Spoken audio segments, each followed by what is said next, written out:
Good morning. तो आज हम डिकम्पोजिशन ऑफ नाइट्रोजन पर ऑक्साइड पे क्वेश्चन करते हैं। हमें क्वेश्चन किस तरह का दिया होता है वो हम देखते हैं।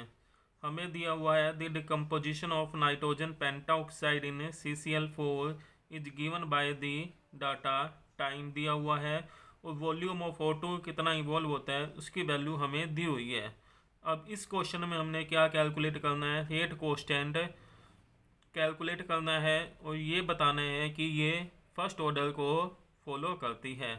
मतलब ये जो एग्जाम्पल दिया हुआ है वो फर्स्ट ऑर्डर रिएक्शन का दिया हुआ है। तो इसमें हमें रेट कांस्टेंट कैसे फाइंड आउट करना है वो हमने बताना है। तो पहले हम देखते हैं कि रेट कांस्टेंट का फार्मूला क्या होता है फर्स्ट ऑर्डर रिएक्शन में। K इक्वल टू 2.303 अपॉन में T log of initial concentration A upon A minus में X। अब हम यहाँ पे A और A माइनस में X क्या लें, यही हमारी यहाँ पे प्रॉब्लम है। तो हमें इक्वेशन पता होती है कि N2O5 जो होता है वो हमें डिकम्पोज होके हमें देता है N2O4 प्लस में हाफ मोल ऑफ ऑक्सीजन देता है। तो A क्या होता है, A हम यहाँ पे लेते हैं इनिशियल कंसंट्रेशन और A माइनस एक्स जो कंसंट्रेशन N2O5 की रह जाती है जब N2O5 डिकम्पोज हो जाता है तो उसे हम बोलते हैं A माइनस में X। अब हमने इसी चीज़ को रिलेट करना है वॉल्यूम ऑफ ऑक्सीजन के साथ में, क्योंकि यहाँ पे हमें इस क्वेश्चन में वॉल्यूम ऑफ ऑक्सीजन के बारे में इंफॉर्मेशन गिवन है। तो पहले हम देखते हैं जब टाइम था T इक्वल टू 0 तो ये हमें दिया होगा A इनिशियल A, इसकी वैल्यू दी हुई है 0 after time T X mole of N2O5 decompose हो गया तो N2O5 कितना रह गया A माइनस में X। यदि टाइम हो जाए इन्फिनाइट तो जितना A था वो पूरा का पूरा डिकम्पोज हो जाएगा तो N2O5 की वैल्यू रहेगी 0 और ये पूरा का पूरा डिकम्पोज हो गया तो यहाँ पे हमारे पास N2O4 और हाफ मोल ऑफ O2 की जो वैल्यू बनी वो कितनी बनी, A बनी। इतना हमें समझ में आ गया। दोबारा देखते हैं, जब टाइम था 0 इसकी इनिशियल कंसंट्रेशन थी A, इसकी थी 0 और 0। आफ्टर टाइम T मान लिया X mole of N2O5 decompose हो गया तो X मोल ऑफ N2O4 बना, X मोल ऑफ O2 बना तो ये कितना रह गया A माइनस में X। जब टाइम इन्फिनाइट रिएक्शन कंप्लीट होने को है तब N2O5 की वैल्यू कितनी हो जाएगी 0 और हाफ मोल ऑफ O2 हमारे पास की अमाउंट कितनी आ गई A। अब volume of O2 infinite concentration पे कितना बना, ये डायरेक्टली प्रोपोर्शनल होता है A के। इन्फिनाइट कंसंट्रेशन पे O2 कितना बनेगा वो डिपेंड करेगा A पे।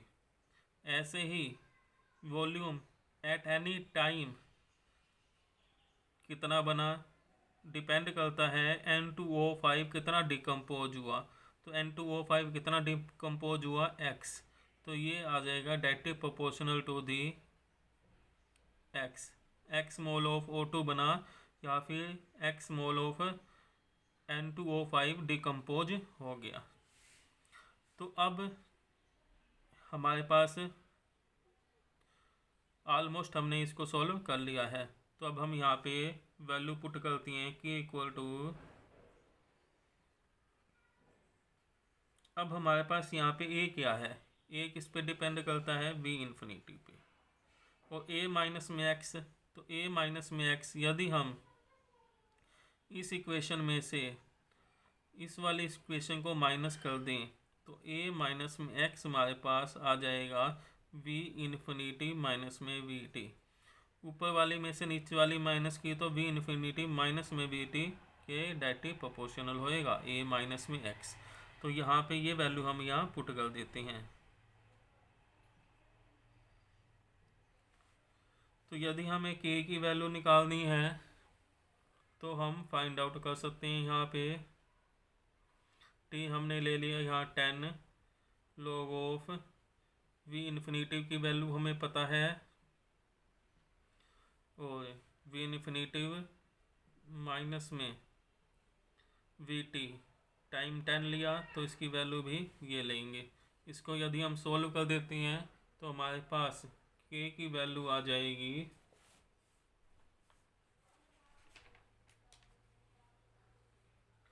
0.01997 मिनट के आसपास।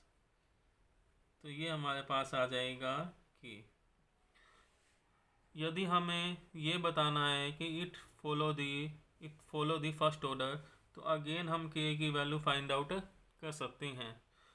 जब हम t ले लेंगे 15, फिर दोबारा से जब t ले लेंगे 15, तो सभी में वैल्यू क्या आएगी, इसमें सेम आएगी।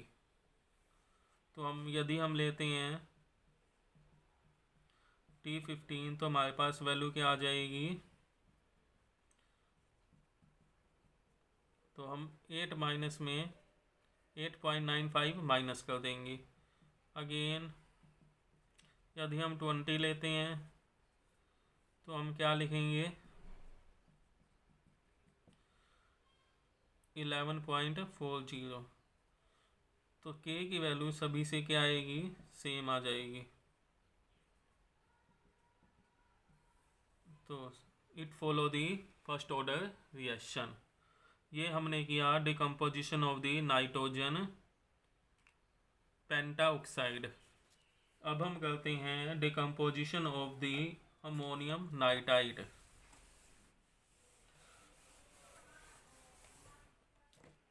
सेम है, अमोनियम नाइट्राइड के बारे में हम बात करते हैं। पहले हम इसमें क्वेश्चन के बारे में कुछ इन्फॉर्मेशन लिख लेते हैं। हमें टाइम दिया हुआ है,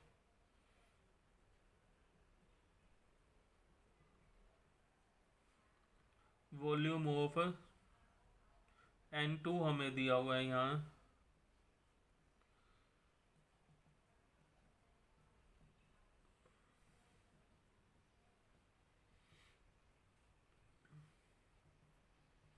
तो हमने इसमें शो करना है it follow the first order reaction and find out the के की वैल्यू हमने निकालनी है। तो अगेन सेम है, अमोनियम नाइट्राइड डिकम्पोज जो कि हमें देता है वाटर प्लस में N2। तो यहाँ से हमें देगा N2 और इट फॉर्म्स H2O।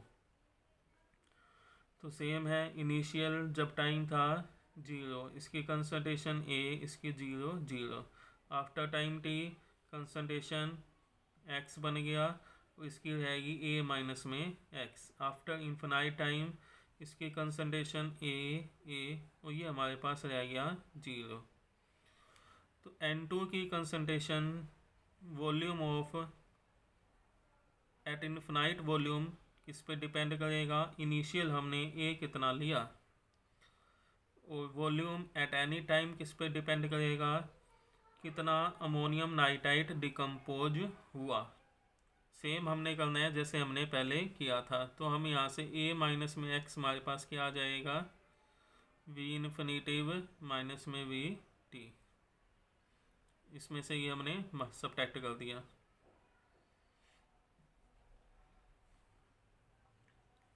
तो हमारे पास K होता है 2.303 अपॉन में T log of A upon A minus x. A कितना है, V infinitive, A minus x कितना है, V इन्फिनेटिव माइनस में V T। सेम है जैसे हमने पहले किया था। तो हम यहाँ पे T यदि हम ले लेते हैं 10,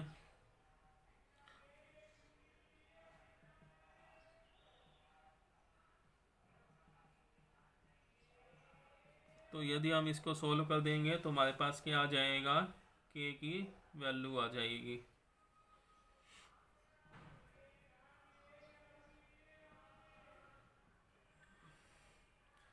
और यदि हमने इसको शो करना है follow the first order reaction, तो हमने के फाइंड आउट करना है टाइम 15 लेके 20 लेके, तो के की वैल्यू हमारे पास सेम आ जाएगी जैसे हमने पहले किया था। तो हमने यहाँ पे दो कंपाउंड के बारे में स्टडी किया, नाइट्रोजन पेंटाऑक्साइड के बारे में स्टडी किया और अमोनियम नाइट्राइड के बारे में स्टडी किया।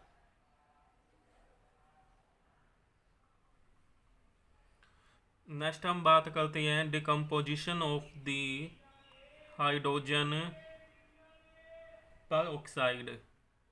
तो पहले हम इसमें क्वेश्चन देखते हैं। क्वेश्चन में हमें क्या गिवन है।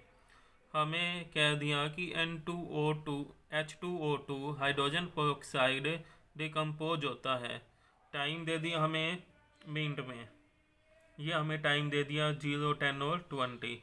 उसके बाद कहता है एक्स हमें क्या दिया हुआ है, volume of standard KMnO4 solution in centimeter cube required for titrating the same volume of the reaction mixture।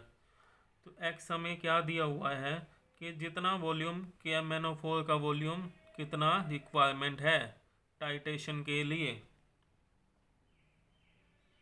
Question को हमने समझना है। हमें क्या दिया हुआ है, हमें दे दिया H2O2, ये डिकम्पोज होके हमें देता है H2O प्लस में हाफ मोल ऑफ O2। अब हमें यहाँ पे ऑक्सीजन का वॉल्यूम नहीं दिया हुआ, ये नहीं दिया हुआ। हमें क्या दिया हुआ है, हमें कहता है H2O2 को टाइट्रेशन करने के लिए किसकी ज़रूरत पड़ती है, KMnO4 की ज़रूरत पड़ती है। तो कितनी पड़ती है वो हमने देखना है। तो हम देखते हैं जब टाइम था t=0, ये हमें दिया हुआ है A, इसकी कंसंट्रेशन है 0। आफ्टर टाइम t इसकी कंसंट्रेशन हमारे पास रह जाएगी, ये x में चेंज होगा, ये हमारे पास रह जाएगा A माइनस में x। यहाँ पे इन्फिनाइट टाइम के बारे में दिया नहीं हुआ तो हम यहाँ पे नहीं ले रहे।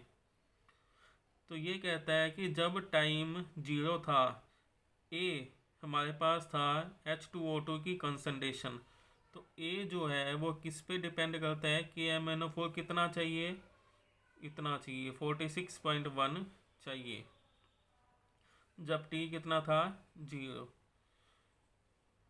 तो volume of KMnO4 at time t=0 directly proportional है A के।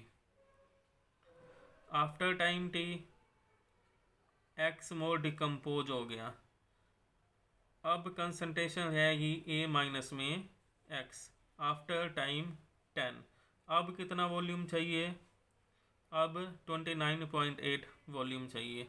तो ये volume at time t directly proportional है A माइनस में x। इस चीज़ को हमने यहाँ पे समझना है। दोबारा देखते हैं। अब हमें H2O2 को टाइट्रेशन करनी है, तो टाइट्रेशन किसके रिस्पेक्ट में करते हैं, KMnO4 के रिस्पेक्ट में। तो जब H2O2 की कंसंट्रेशन A थी, कब होगी, जब टाइम था 0, तो हमें KMnO4 कितना रिक्वायरमेंट था, V0 हमें KMnO4 की रिक्वायरमेंट थी। जब टाइम हो गया T 10 मिनट्स लेटर, अब x मोर डिकम्पोज हो गया, तो हमारे पास H2O2 जितना पहले था उससे कम रह जाएगा। तो हमें वॉल्यूम कितना चाहिए, आफ्टर 10 मिनट्स वॉल्यूम रिक्वायर्ड कितना वॉल्यूम चाहिए, 29.8 वॉल्यूम हमें चाहिए। तो ये हम कहेंगे वॉल्यूम एट एनी टाइम। तो A directly proportional V0, A minus x directly proportional है VT। तो हम यहाँ से K फाइंड आउट कर सकते हैं, A/A माइनस x। तो यहाँ पे हमारे पास है log ऑफ A कितना है, V0, A minus x VT। तो ये डिपेंड करना है। पिछले केस में क्या था, हमें O2 का वॉल्यूम दिया हुआ था, अब हमें H2O2 को KMnO4 जो है वो H2O2 पे ही डिपेंड है, इसलिए हमने V after volume at T हमने लिखा directly proportional to the A minus में X। तो ये चीज़ हमने ध्यान देनी है। अब हम इसमें वैल्यू पुटअप करके सॉल्व करके हम इसमें K फाइंड आउट कर सकते हैं। T हमने ले लिया यहाँ पे 10, तो log ऑफ V नोट कितना लेंगे 46.1 अपॉन VT कितना लेंगे 29.8। तो यदि हम इसको सॉल्व कर देंगे तो हमारे पास वैल्यू आ जाएगी 0.0436 पर मिनट। ऐसे ही हम फॉर दी 20 के लिए कर सकते हैं और वैल्यू क्या आएगी, सेम वैल्यू इसमें हमें मिलेगी। तो ये हमने 3 टॉपिक हमने किए। पहला हमने किया नाइट्रोजन पेंटाऑक्साइड के बारे में, फिर किया अमोनियम नाइट्राइड के बारे में, अब हमने किया H2O2 के बारे में। तो ये क्वेश्चन में हमने क्या लेना है वो डिपेंड करता है कि हमें न्यूमेरिकल क्या दिया हुआ है और उसको हम किसके अगेंस्ट टाइटेशन करवाते हैं नहीं करवाते, तो इस बात पे भी डिपेंड करता है। Thanks for watching this video.